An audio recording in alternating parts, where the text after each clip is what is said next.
سبحانك لا علم لنا إلا ما علمتنا إنك أنت العليم الحكيم رب اشرح لي صدري ويسر لي أمري واحلل عقدة من لساني يفقه قولي أما بعد.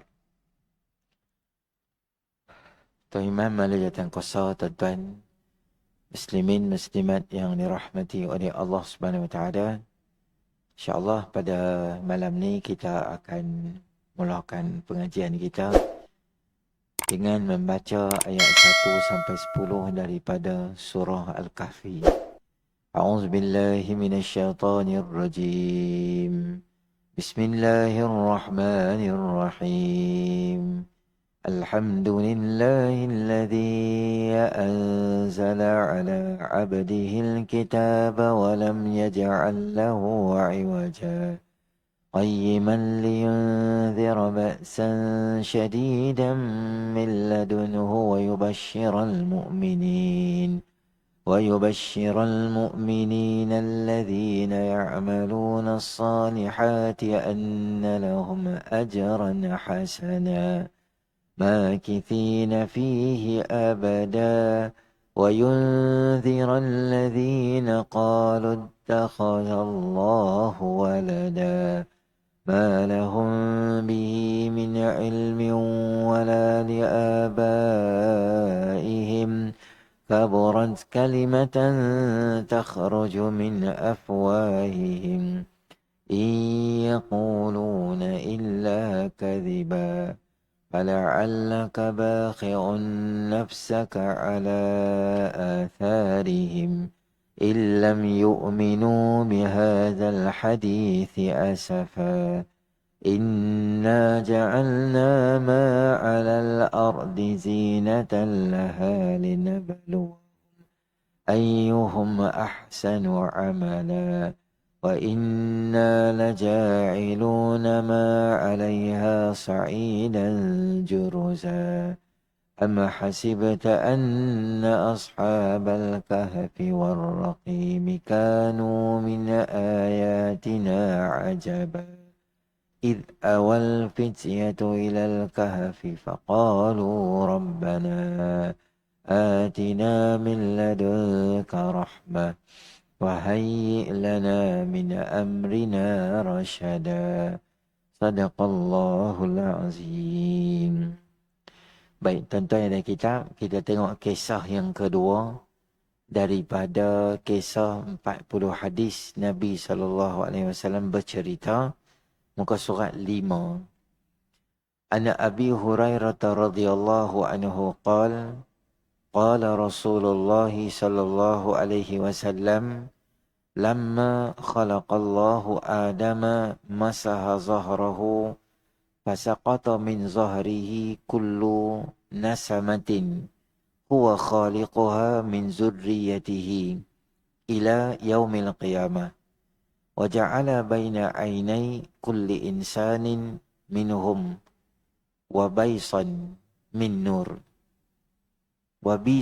nur thumma aradahum ala Adam faqala ay rabbi man haula قال هؤلاء ذريتك فرأى رجلا منهم فأعجبه وبيص ما بين عينيه فقال أي ربي من هذا فقال هذا رجل من آخر الأمم من ذريتك يقال له داود فقال ربي كم جعلت عمره قال 60 سنة قال أي ربي زده من عمري 40 سنة فلما قضي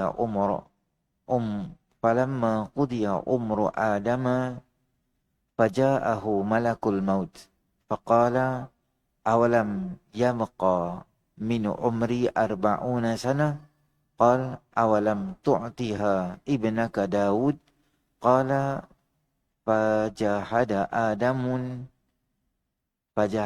فجهدت ذريته ونسي آدم فنسي ذريته وخطئ آدم فخطئت ذريته.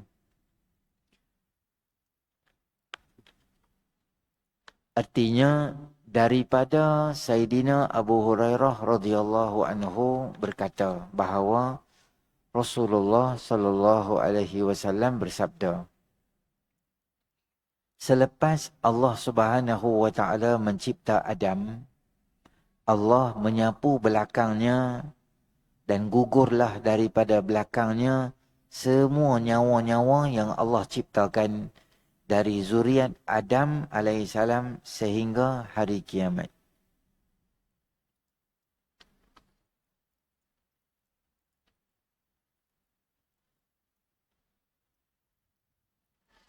Baik, saya bagi tahu balik kat tuan-tuan yang saya cakap dulu. Kalau benda tu melibatkan hukum hakam, melibatkan akidah, ada dua sahaja hadis level yang kita boleh terima. Sebab perkara sama ada dia adalah perkara akidah atau perkara-perkara ghaibiyat. Benda yang kita tak nampak. Kita hanya tahu bila Nabi habaq. Bila Nabi maklum, baru kita tahu.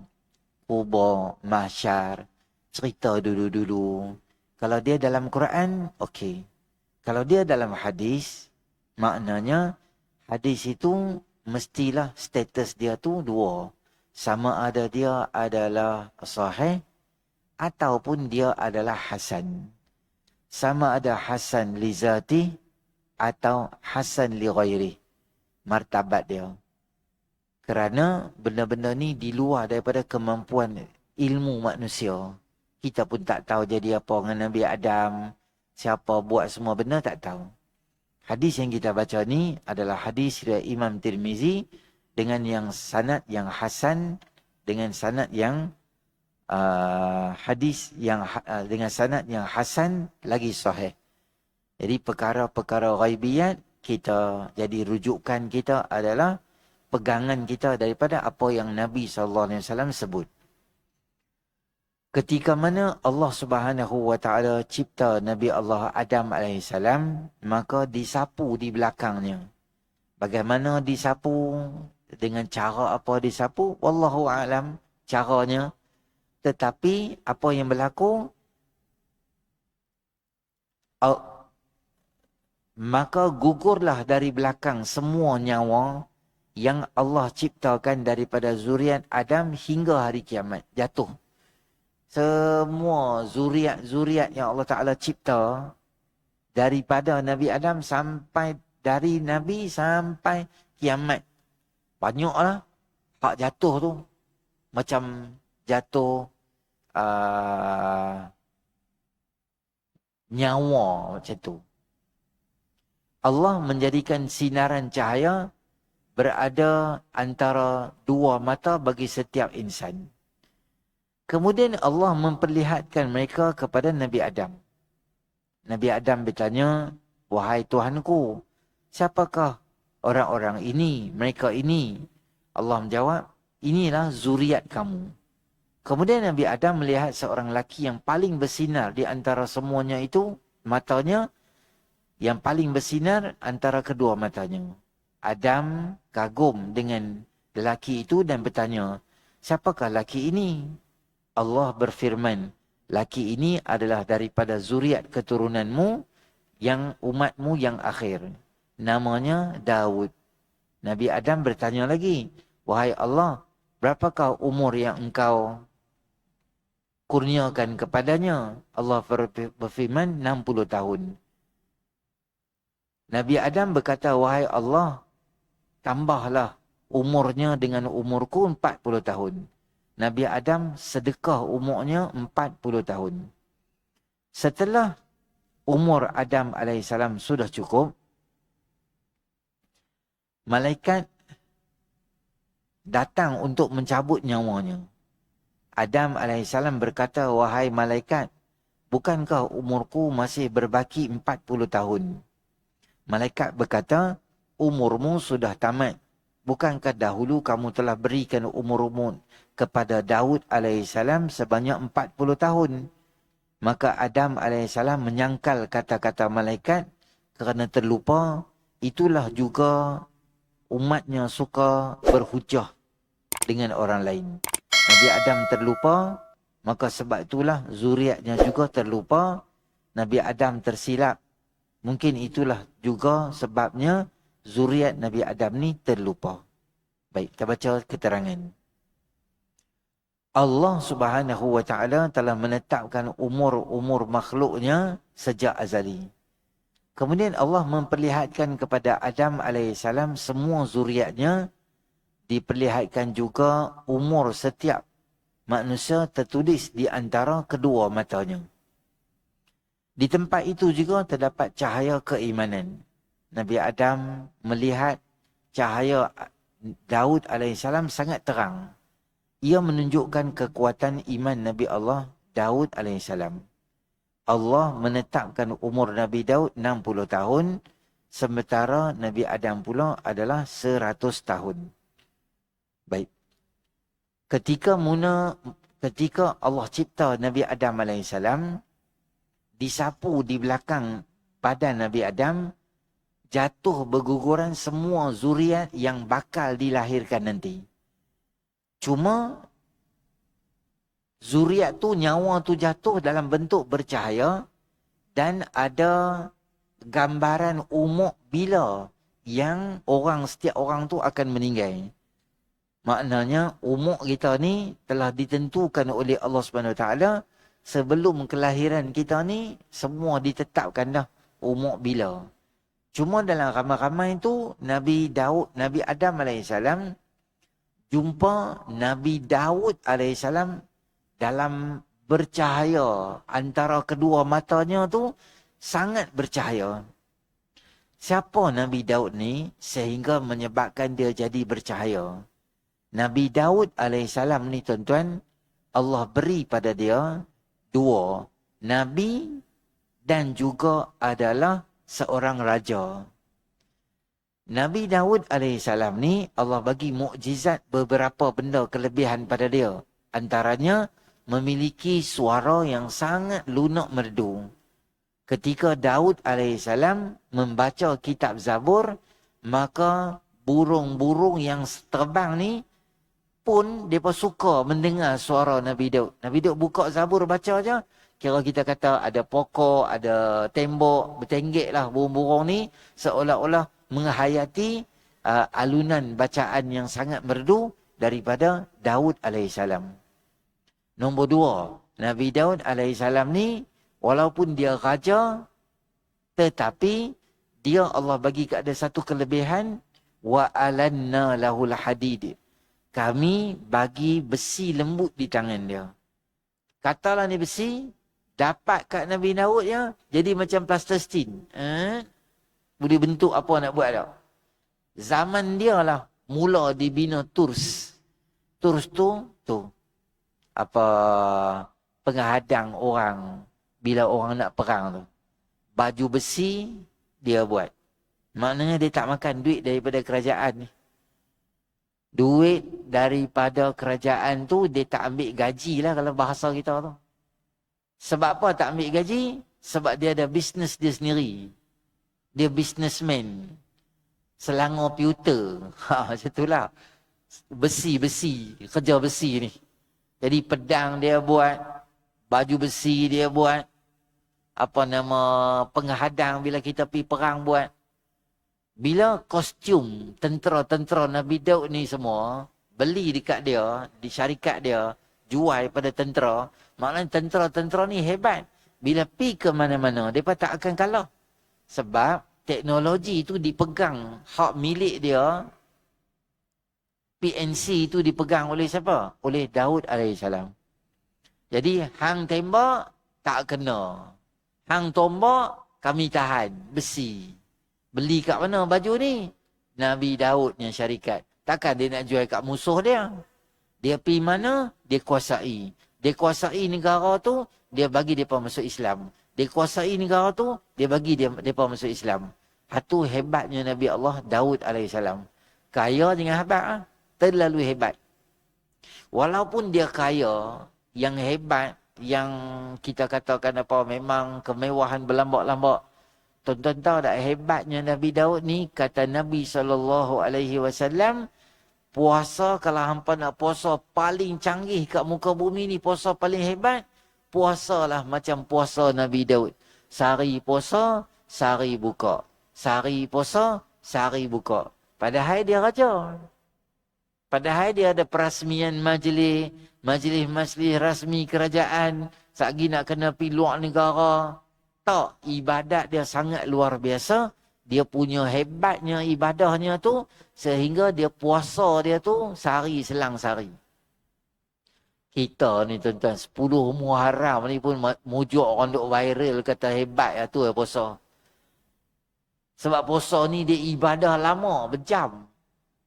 Kalau hang kiam mulai pun sat je. Kalau hang nak semayang tarawih pun, okey lah, 1-2 jam. Puasa ni dia main 10 jam, 11 jam, jenis lama. Bukan semua orang larat puasa ni. Tapi Nabi Daud AS, hebatnya dia puasa.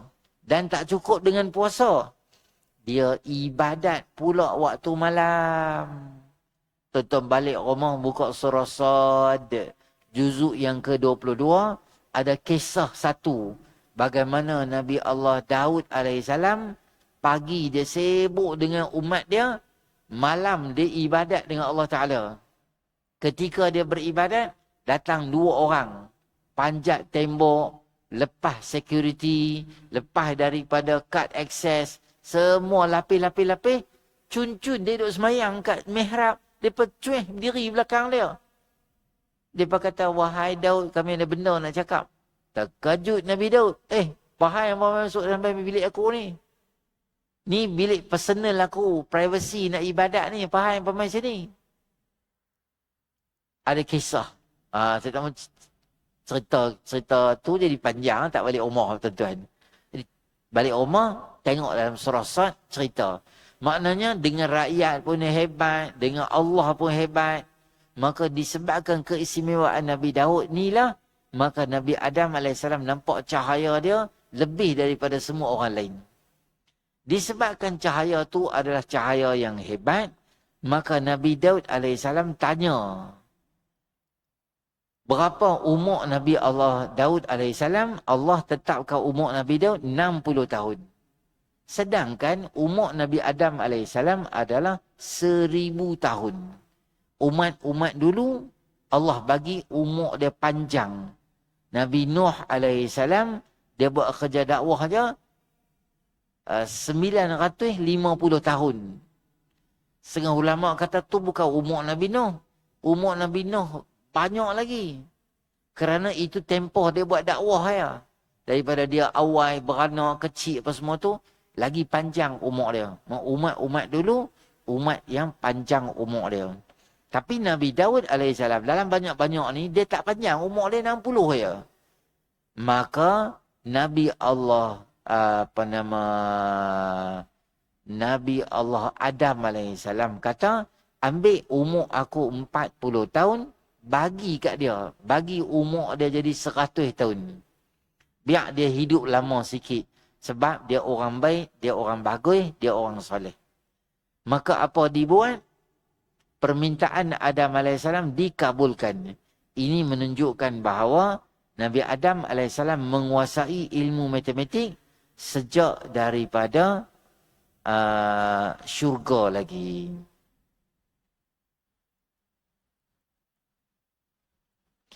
Nabi Adam AS sponsor umur dia, Nabi Adam AS belajar matematik dalam syurga. Nabi Adam ni tuan-tuan, antara mukjizat dia adalah wa'allama Adamal asma'a kullaha. Semua benda, nama, kegunaan, Allah ajak pada Nabi Adam AS. Katalah, contohlah. Nabi Adam mai sekarang ni, contoh, dia tengok benda ni kan. Zaman tu tak ada. Dia tengok benda ni, dia tahu benda ni kamera, macam mana nak letakkan dia, macam mana nak letak bagi color dia cantik, macam mana nak bagi voice dia elok, bagi kat dia tab. Dia tak akan kata, apa benda ni, biskut ke apa nak makan ke tak. Dia tahu semua benda tu. Itu ilmu yang Allah ajak pada Nabi Allah Adam AS. Semua benda pokok ni boleh makan, tak boleh makan, buah ni apa, harimau membahayakan, binatang-binatang dah ada cara apa, semua-semua benda ni diajak oleh Allah Subhanahu Wa Taala. Termasuklah hebatnya Nabi Allah Adam AS, ilmu matematik pun dia pandai. Dia tak ambil umur aku 40. Dia sponsor umur dia. Dia umur banyak, dia sponsor. Kita nak sponsor umur tak tahulah. Kita pun nampak macam tak ketahuan lah. Nak sponsor tak tahu. Sponsor bagusnya yang boleh kita sponsor apa? Cari anak-anak mana yang kita boleh sponsor dari segi kewangan kita. Bagus? Pergi dekat madrasah mana-mana, bagi tahu dekat ustaz tu, ustaz, saya nak cari 2-3 budak yang susah tapi dia rajin nak belajar. Ada potensi, dia rajin belajar, rajin menghafal, rajin baca hadis dan sebagainya. Saya nak cari budak tu. Ustaz kata ada 3-4 orang, dia bawa main. Kata mereka ni semua, mak bapak mereka ada yang meninggal, ada yang yatim, ada yang susah, ada yang sat bayar, sat tak bayar. Mereka ni, tak apalah ustaz, 2-3 orang ni saya ambil, tiap-tiap bulan saya akan bayar kat mereka, sponsor mereka, panggil mereka. Kita niat apa? Pahala kita tadi tu, kita niat pada arwah ibu dan ayah kita. Au waladun salihun yad'u lahu, anak yang soleh yang doakan kepada dua ibu bapa dia. Itu ada tak? Ada. Dapat pahala yang sangat banyak. Sponsor budak-budak tahfiz ke, sponsor lah mana-mana budak yang susah tapi dia nak belajar. Itu bagus. Kemudian jadi Nabi Adam AS umur dia ketika wafat hanya 960, kerana 40 tahun sudah disedekahkan pada Nabi Daud AS. Ketika malaikat mau ingin mencabut nyawanya, maka Adam AS bertanya kepada malaikat, bukankah umurku masih berbaki 40 tahun?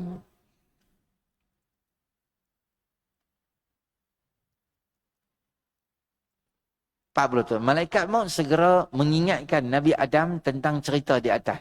Sebab itulah setiap perjanjian yang dibuat oleh, mestilah dibuat ada hitam putihnya, iaitu perjanjian bertulis, lebih baik jika ada saksi atas perjanjian tersebut. Baik. Nabi-Nabi ni tuan-tuan, bila sampai umur dia, nanti kita akan jumpa, bila Nabi-Nabi ni sampai pada umur dia nak meninggal, malaikat akan main kat dia, malaikat akan offer dia dulu, nak tambah umur ke, atau nak meninggal sekarang ni ke, dia offer. Ketika mana? Ketika mana Nabi-Nabi tu nak meninggal dunia. Dan kalau tuan-tuan tengok, kebanyakan, hampir semua Nabi-Nabi ni Allah buat, bila sebelum dia meninggal, dia akan mengalami satu proses, nama dia sakit dulu, baru dia meninggal. Nabi SAW pun sama, nanti kita jumpa kisah Nabi Adam, nanti kita jumpa kisah Nabi-Nabi yang lain. Sebelum meninggal, dia ada satu benda yang kita panggil dia melalui zaman sakit dia dulu. Bila Nabi Adam dah bagi umur dia 40 tahun kepada Nabi Allah Daud AS, tetapi perjanjian yang kita boleh ambil pengajaran di sini adalah, apa sahaja perjanjian yang kita buat, tolong kita ni buat dalam bentuk tulisan, dalam bentuk hitam putih. Terutamanya isu-isu berkaitan dengan kewangan dan duit.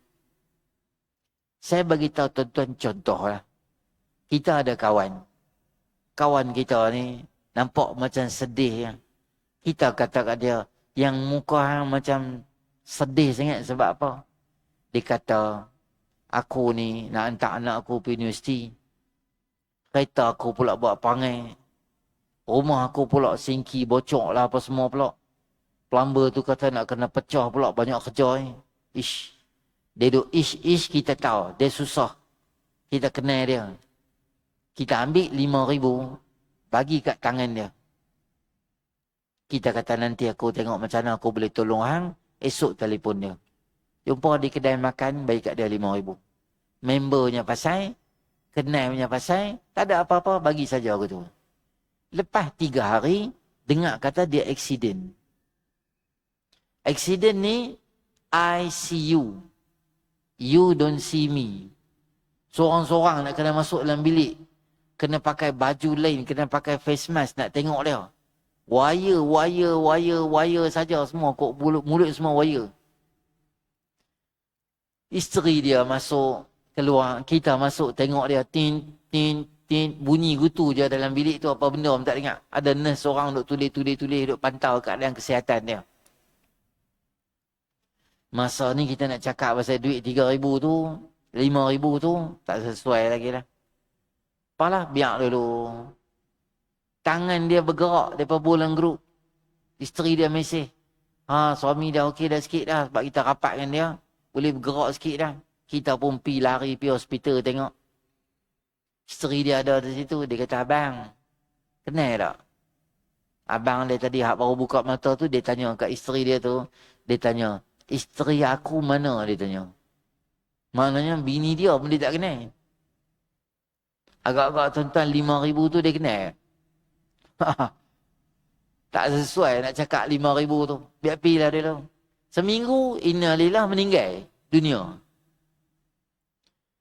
Isteri dia pun keadaan tak stabil lagi. Tunggulah 10 hari, 15 hari. Nampaklah macam isteri pun nampak macam stabil. Kukuh lah. Tak gayak sangat nak berdiri.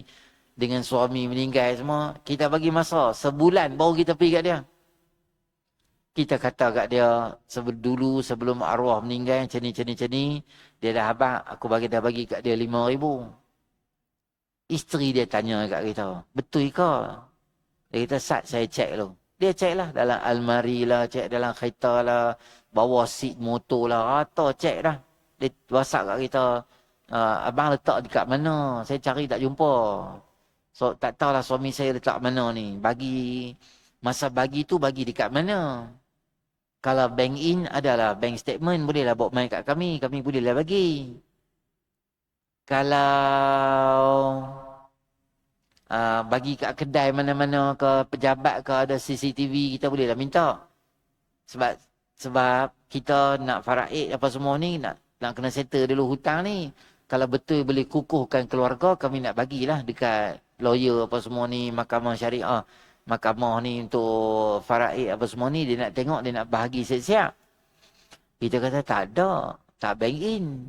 Betul? Put bagi kat kedai-kedai makan ke apa ke ada CCTV. Tak ada, bagi kat kedai Tom Yam gitu ya. 5,000 tu saya bagi tahu kat tuan-tuan, dalam hukum syarak, sunat je isteri dia bayar balik. Tak bayar pun tak apa. Sebab apa tak bayar pun tak apa? Sebab kita tak boleh buktikan, kata memang betul kita bayar kat dia. Hang ada statement bank, tak ada. Hang ada kertas tulis tangan, tak apa, suami aku tulis. Aku nama sekian-sekian, buat hutang kat dia ni sekian-sekian, nak janji nak bayar dalam tempoh sekian-sekian. Kertas satu aku kenal, tulisan suami aku hang bagi pun tak apa. Tak ada apa benda, tak ada. Bagi macam tu sebab member. Tahu-tahu nama duit tu apa? Duit tu nama dia wabillahi taufiq walhidayah. Bungkus ikat tepi jawab dah. Anggap tu sedekah lah. Balik rumah, tak ada kena-mengena. Tak boleh ambil lah. Kalau isteri dia nak bagi, isteri dia bagilah. Isteri dia tak bagi, nak buat macam mana? Itulah keadaan masyarakat kita. Apa saja benda yang melibatkan hutang, terutamanya kita sewa rumah, kita ada perjanjian sewa beli rumah lah terutamanya. Bagi tahu, dia ni nama apa? Alah berlambak ada. Dalam internet ada contoh-contoh. Boleh ambil satu borang nama dia ni, nama IC apa, duk berapa lama, nama berapa lama, tempoh berapa lama, sign cok apa semua bagi kat kita satu, dia satu simpan. Apa syarat dia? 3 bulan sebelum keluar kena habaq dulu. Berapa duit advance aku ambil, berapa nak bayar. Bagi jelas. Supaya benar-benar melibatkan hutang atau kewangan dengan orang ni, biarlah jelas. Walaupun adik-beradik. Walaupun kakak ipar kita. Walaupun abah ipar kita. Orang kenal, orang rapat dengan dia, dengan kita. Katalah jadi apa-apa. Takkan kita nak pergi habaq kakak kita? Kakak kita kata, hang bagi kat dia buat apa? Hang tak tanya kat aku dulu. Semua tu dia akan jadi bermasalah. Sebab tu dalam istilah syarak ni, kita kena hati-hati apabila kita berurusan, terutamanya benda-benda yang melibatkan keagamaan. Agama ni tuan-tuan, dia bukan nak menyusahkan kita. Dia nak menyenangkan kita. Dan dia nak memudahkan kita. Dan nak selamatkan kita. Quran, Allah Ta'ala sebut, Ma anzalna alaikal Qur'ana litashqa. Kami tidak turunkan Quran ini nak menyusahkan hampa, nak sempit hidup hampa. Tak. Quran turun nak menyenangkan. 2 hari lepas kalau tuan-tuan tengok, dia tu driver Grab ke, tak tahulah. Driver kereta sewa ni lah. Kan kita ada Grab lah macam-macam lah. Belakang passenger dia punya orang naik kereta dia tu umur dalam 60-an. Tapi dia duk kutuk Quran. Dia kata Quran ni semua daripada awal sampai sudah ni cerita pasal bunuh orang, cerita pasal ekstremis, Quran ni semua kita tak boleh pegang. Dia cakap dengan dia tu, dia duduk di belakang. Dia ni pula bagus bawa teksi ni. Dia kata, abang jangan nak cakap pasal Quran. Quran tu Quran saya. Agama Islam tu agama saya. Saya duk baca Quran. Abang tak tahu, abang jangan cakap macam tu. Dia tu duk cakap ni. Tapi dia ni bagus. Dia duk ulang kata, kalau hang nak murtad, hang murtad seorang. Hang jangan duk cerita kat aku pasal hang nak murtad. Makin lama dia ni punya volume pun makin duk naik, makin duk naik. Saya boleh buat apa saja. Sebab agama ni agama saya. Abang duk cakap lebih kurang pasal Quran ni, saya tak boleh ni. Saya boleh cancel abang, saya boleh buat turun abang tahun ni ya. Dan dia tu tengok dia ni dah volume dah naik dah. Dia pun sorry bang, sorry. Dia try lah. Dia bentang tengok. Tengok dia ni makan ke tak. Kalau makan nak add masuk dalam grup WhatsApp dia. Ada dalam masyarakat macam ni hak main lebih kurang dengan agama. Ada banyak sangat tuan-tuan. Allah. Baru ni di Kedah. Seorang influencer. Kaya. Rumah besar masjid ni. Rumah dia besar masjid. Buat kenduri. Dia tuan rumah. Orang semua main rumah. Tuan-tuan tahu dia pakai apa? Dia pakai baju kurung, dia pakai tudung. Padahal dia lelaki. Orang ni dah dia kaya. Oi, selfie. Tekak gambar 2 orang. Bubuh dalam semua IG, story semua. Bangga sangat sebab main rumah dia ni. Dia kaya, dia bisnes. Dalam masa yang sama, padahal dia menghina agama Allah Subhanahu Wa Taala. Dia rasa dia kebal daripada azab Allah Subhanahu Wa Taala. Esok orang dia post video tu. Orang kutuk dia, apa orang hang ni pakai tudung lah, dosa lah apa, tak ingat Tuhan lah, Allah bagi rezeki kat hang, macam-macam lah. Esok dia buat video pula. Esok tu, dia buat video pula. Dia pertahankan dia. Dia kata, hampa dah tegak aku kan? Dah tegak sudah. Habislah tanggungjawab apa? Aku tahu. Aku pun semayang. Aku pun takut dengan mati kak. Kita pun jadi confused. Kok mana hang takut ke Allah Subhanahu Wa Taala, tapi dalam masa yang sama hang buat benda yang Allah Subhanahu Wa Taala marah ke hang? Cerita orang main-main dengan agama ni akhir zaman ni, dia makin lama makin banyak. Yang saya heran, kita ni kalau benda melibatkan dunia, kita tahu kita punya limit kita. Saya bagi contoh tadi, sinki rosak kat rumah. Plumber main. Plumber kata, uish, tak boleh bang. Yang ni semua dah longgak dah ni. Ni saya jentik pun saya tahu ni. Minyak banyak dah semua ni. Grease semua teruk dah ni. Nak kena tukar. Dan ayak ni pecah ni bukan kat sini bang. Dia duduk meleleh ni daripada bawah. Dia tu pula bawa macam satu benda yang dia boleh dengar ayak. Macam doktor punya stetoskop tu dia boleh tengok. Dengar bunyi ayak. Ayak pecah di situ. Sini kena pecah, kena palam sini, baru ayak tak naik sini lah.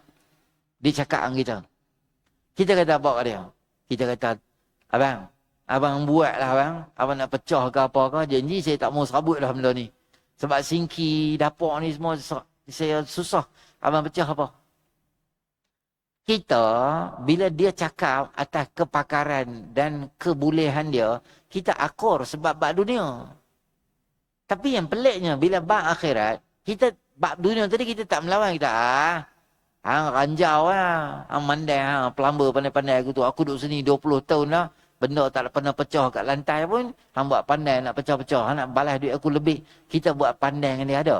Tak. Kita akur. Dia cakap apa? Okey, kita percaya kat dia. Doktor kita habaq kita. Doktor habaq hang kesihatan hang macam ni, macam ni, macam ni. Hang punya bacaan darah macam ni, gula macam ni, macam ni, macam ni. Hang kena makan ubat ni, kena tukar dos kurang ni tambah. Kita tak pernah melawan doktor. Dia kata, alah, hang sembang.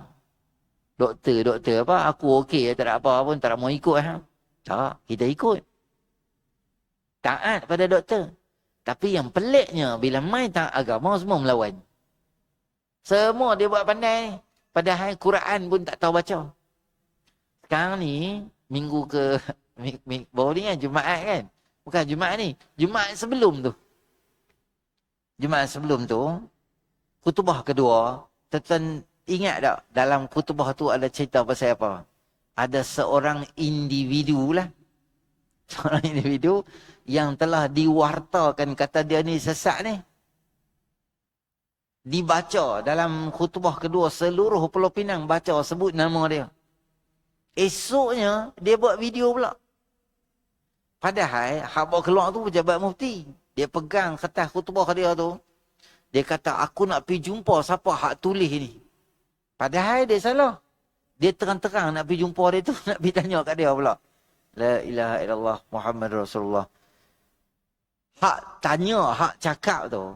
Basic bahasa Arab tak tahu. Bukan kata bahasa Arab. Nak tulis nama dalam Jawi pun tak pandai. Tulis nama Ibrahim. Nama hang tulis nama hang Ibrahim. Dia eja. Alif, ba, ra, alif, H-I-M. Hak tu nak lawan mufti tu. Hak tu nak lawan jabatan agama tu. La ilaha illallah Muhammad Rasulullah. Akhir zaman, manusia jadi huru-hara dalam masyarakat. Sebab dia rasa agama ni menyusahkan dia. Dan agama tak menyusahkan kita. Agama nak peraturan. Benda mana boleh, benda mana tak boleh buat. Boleh, dia habaq boleh.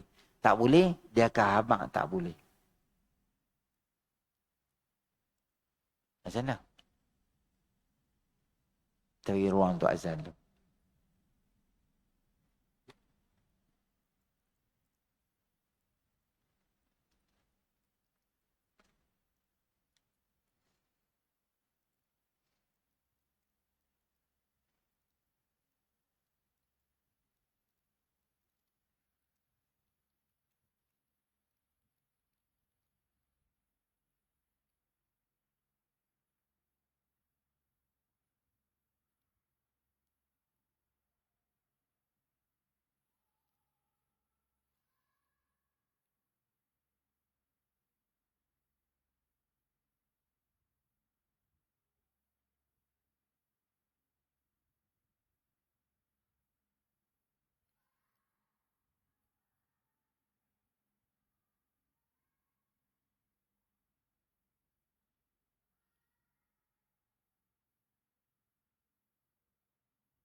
اللهم رب هذه الدعوة التامة والصلاة القائمة آتِ محمدا الوسيلة والفضيلة وبعث مقاما محمودا. Baik, bila kita berhadapan dengan orang-orang yang terang-terang suka mempermain-mainkan bab agama, ada dua kita punya stand kita lah. Pertama, cuba nasihat dia. Kalau nampak dia macam tak nampak ada ciri-ciri nak berubah, nampak macam semakin songsang, semakin menjawab dengan Tuhan, dengan Quran, dengan hadis dan sebagainya, maka tindakan yang kedua adalah kita beredar jauh daripada dia, takut azab Allah kena panah ke, kena telan bumi ke, kita ada di situ kena sikap. Cuba nasihat. Nak nampak macam dia? Idza khatabahumul jahiluna qalu salama. Apabila orang-orang yang jahil, orang-orang yang tak reti apa bab-bab agama ni, berhujah, berlawan, macam nak menang. Dia salah. Dia terang-terang nak menang juga. Maka kita apa kata kat dia? Qalu salama. Kita kata ni, selamat buang. Tak payah buang masa bergaduh dengan dia. Sebab kita bergaduh dengan dia pun dia takkan kalah. Dia terang-terang, dia tak tahu apa pun, dia kata nak dia nak menang juga. Dia nak bagi tahu kata Islam ni menyusahkan orang dan sebagainya. Itu kita elakkan daripada orang-orang macam tu. Baik. Nanti siri akan datang, nanti bulan hadapan insya-Allah kita akan cerita Nabi Adam berhujah dengan Nabi Adam berhujah dengan Nabi Musa berhujah dengan Nabi Adam. Satu hari Nabi Musa apabila dia memikirkan ujian yang bertalu kena pada dia, sebab dia adalah Nabi Ulul Azmi, pasal pertama kena belasah dengan Firaun teruk lah. Lepas Firaun tenggelam mati dan laut apa sepeda, masuk pi seberang situ menghadap perangai umat dia pula, Bani Israel, hak banyak macam-macam perangai, hak sembah berhala dengan samiri, dengan tak apa-apa perangai semua tu. Satu hari Nabi Musa dia cakap dekat mulut dia, dia ingat, ish, kalaulah Nabi Adam ni tak makan buah tu dah, tak payahlah aku nak menghadap umat aku ni, aku tak payah turun dalam syurga dekat dunia ni, tak payah semua benda ni, boleh syok je duduk dalam syurga. Nabi Adam lah ni makan ni, jadi macam ni pula, sangkut pula macam tu. Maka apa berlaku pada dia adalah tiba-tiba Nabi Adam AS dimunculkan di hadapan Nabi Musa ni. Nak cakap dengan Nabi Adam kan. Ada benda terpendam nak cakap dengan dia kan. Nah, aku bawa dia main terus, sembang, tanya direct terus apa masalah. Maka berlaku penghujahan. Nabi Adam tanya dekat Nabi Musa. Nabi Musa tanya dekat Nabi Adam. Dan Nabi Musa tanya sebab apa pergi makan buah tu. Nabi Adam akan bagi tahu pula apa hujah dia. Apa sebab apa berlaku makanan tu. Yang aku pergi makan tu apa cerita, apa rahsia sebalik dia. Sampai kita kena turun main ke muka bumi ni. Sebab dan punca kesemuanya itu kita akan nampak dengan jelas bahawa bukanlah kesalahan tu boleh diletakkan pada Nabi Allah Adam AS. Perincian dia, kita jumpa bulan depan lah. Yang ni ke trailer je. Gambar betul bulan depan. Ni sikit-sikit bagi hint. Cerita semua apa tak main. Aku tahu dah panggil apa. Dia kata, alah ustaz, kami tahu dah ustaz cerita apa. Jadi kami tak mau main. Jadi tuan-tuan, kita jumpa nanti bulan hadapan.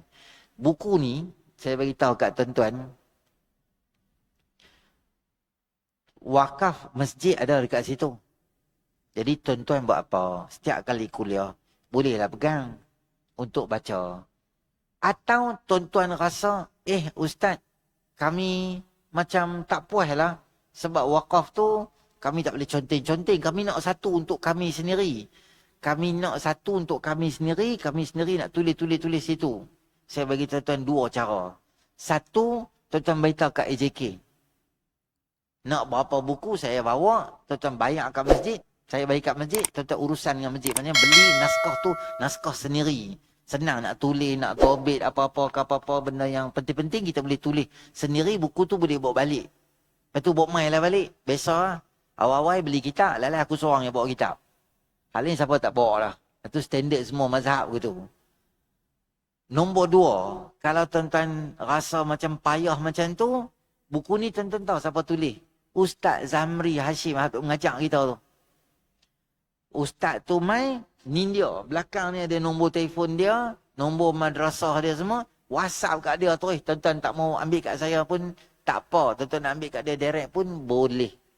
Ustaz, nanti Ustaz tolong bawa mai kat Masjid Fahim masa Ustaz kuliah subuh. Bawa mai buku kat kami nak. Boleh. Direct ambil kat dia pun boleh. Nak ambil kat masjid pun boleh. Kalau tak ada apa saja, mai duduk saja dengar pun boleh. Tak payah kitab lah Ustaz. Kami main ni pun mujuk je. Kitab lah apalah macam-macam songeh pula dia ni. Ngajak belah. Kalau macam tu pun okey lah. Pilihan di tangan sendirilah. Nak main saja boleh. Nak duduk boleh. Janji cek mau main lah. Janji cek mau main lah. Main tu pun bagus dah. Cuma level tuan-tuan saya nampak ni, level ni bukan level biasa. Level lama dah duduk kuliah. Level tuan-tuan ni tahu apa? Kena ada beg satu. Beg kuliah. Tengok jadual malam ni ustaz mana? Buh kitab dalam tu. Lepas tu ada buku tambahan pula. Buku. Ada info-info. Kadang-kadang dekat buku ni kecil. Tak muat nak tulis. Dia ada buku asing pula. Dia pergi beli pula lagi. Tajuk hari ni ustaz apa, tarikh apa, tulis. Balik rumah isteri tanya, abang, cerita apa hari ni? Mana abang? Abang kat dia, kongsi pula dengan dia. Ni cerita apa? Tak tahu ustaz cerita apa, tak tahu lah. Kata balik aku tu ya. Lalu pergi kena laksa malam ni, tak ingat apa benda lah. Kuliah-kuliah pun tak ingat lah. Jadi kita tulis. Tu beberapa cadangan untuk tuan-tuan lah. Baik. Kita tangguh dengan tasbih kafarah dan suratul as. Subhanallah.